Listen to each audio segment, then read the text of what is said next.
Hello everybody, welcome back to the YouTube channel. I wanted to take a moment to show you our sprayer setup for respraying corn. This is kind of unique to us. I believe that finally now Hagee is the only brand that I know of that offers dual product availability on a brand new ordered machine. But this is something that we've had for a long time, probably about 10 years on our farm. Actually probably more than that. And what makes this system unique, yes, this is an old sprayer. It's an old first generation Patriot. And Olive wants to be in the video. Hi, Olive. Anyway, old first generation Patriot sprayer. Yeah, my nozzles, the ends I always break off. It's very worn out. My booms are sloppy and it doesn't fold up the whole way. So these outer nozzles like to hit my side of my sprayer. But I wanted to show you guys here what makes this machine unique. If you look carefully, you'll notice there's 2 hoses here. So it has 5 section shutoffs. So these 2 shutoffs in my outer section where the boom folds right there.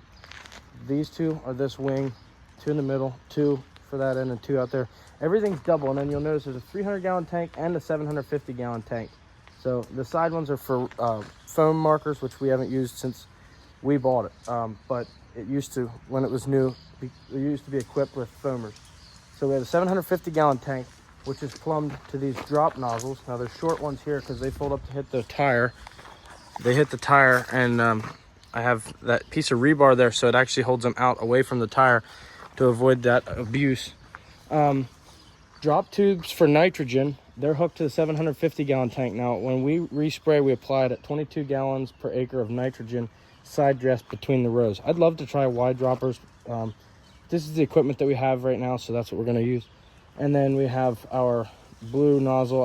I don't know a lot about nozzles to tell you exactly what that guy is specs wise, but the blue nozzles are hooked now to the 300-gallon tank that we use for respray. So instead of doing it on our corn program, instead of doing a corn burn down and then respray and then side dress and then fungicide, what we do is we do a burn down program with a carrier of nitrogen because we don't apply nitrogen in furrow, and then we turn around, and when we respray and side dress at the same time. 22 gallons per acre and 15 gallons per acre, I think. I have to do the math. There's a conversion there.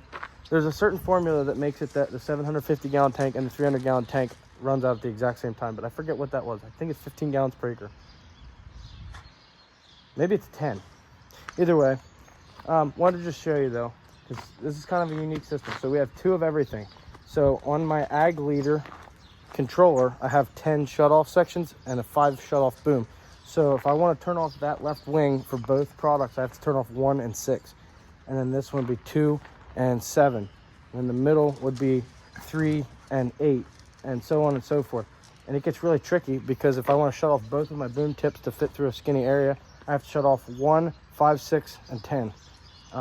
It really gets tricky trying to throw switches, but it's nice because this saves us an entire pass with the sprayer. So if you think about it, when I'm driving through a corn crop, every time I turn around at the end or get on a steep enough slope, my tires are going to run over some corn. And in this case, I'm eliminating a pass through the corn. Another thing is we don't typically apply fungicide in the field of a late application. Well, sorry about the dogs, they're playing in the background. We don't apply a late fungicide application because our machine's not quite high enough to be able to do that. But yeah, that's I'll show you a quick video clip in the field of it working, what we do, and when I mix. It's a little more involved mixing. I'll show you that really quick as well. Just ignore the dogs in the background playing in the weeds. They're happy. So, like I said, this is an older machine, and I have my jerry-rigged system here that I made because it went from having 1 hookup to now 2 hookups. So just ignore all this, but really all it is I have a valve down here so that it's not up over my head where it's dripping down on my shorts. Filter in line because I accidentally pumped it full one time without a filter and kept plugging my filters under my tank. So I got filter in line, valve here. I put this because I was going to run a belly hose up to the front end of the machine and then I never did. And then this is my front tank, rear tank, and then I have an inductor. The inductor, oh, also, this is my main tank pump control for the hydraulics, secondary tank, so my rear tank. And then we have an inductor on this machine. The inductor is essentially runs high pressure through a venturi, which is right there, and that venturi causes a vacuum, so I can put product in here, which is just has old water in it. I don't really use it much because of the spray trailer now.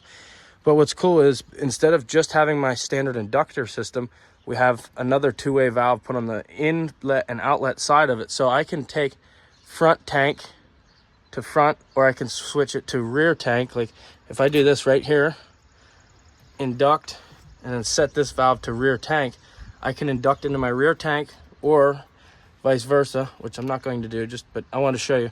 Or if I'm not inducting, I can just flip it to tank to avoid that venturi, and I can actually use it as a vacuum system to suck if I have a pump failure on my trailer. So it can actually cause a vacuum. It's very painfully slow, but in a pinch, if I ran out of gas on my pump trailer, I could do that. But it's a very old machine. We cover about 500 acres of corn here at our farm, and so it's not, you know, it's not state of the art, but this was done, like I said, about 10 years ago when nobody offered this sort of a system, and it saves us an entire pass. At that point, it was more than 10 years ago, but I guess it was back when the corn prices were really high, and my dad figured at them high corn prices in 2 years, which back then it cost him $40,000, back before things were expensive. It was $40,000 to go and outfit this whole sprayer with all that equipment.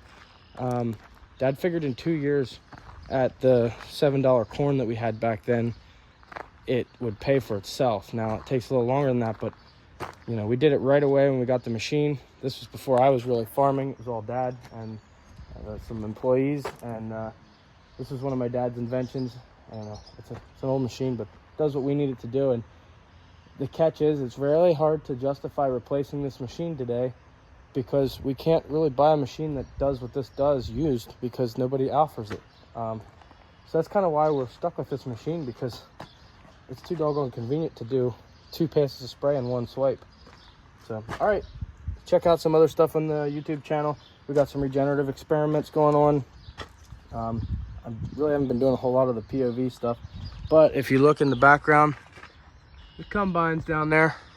It's about barley season. I'm hoping to get some more videos edited this weekend, but that's what we got. God bless you guys.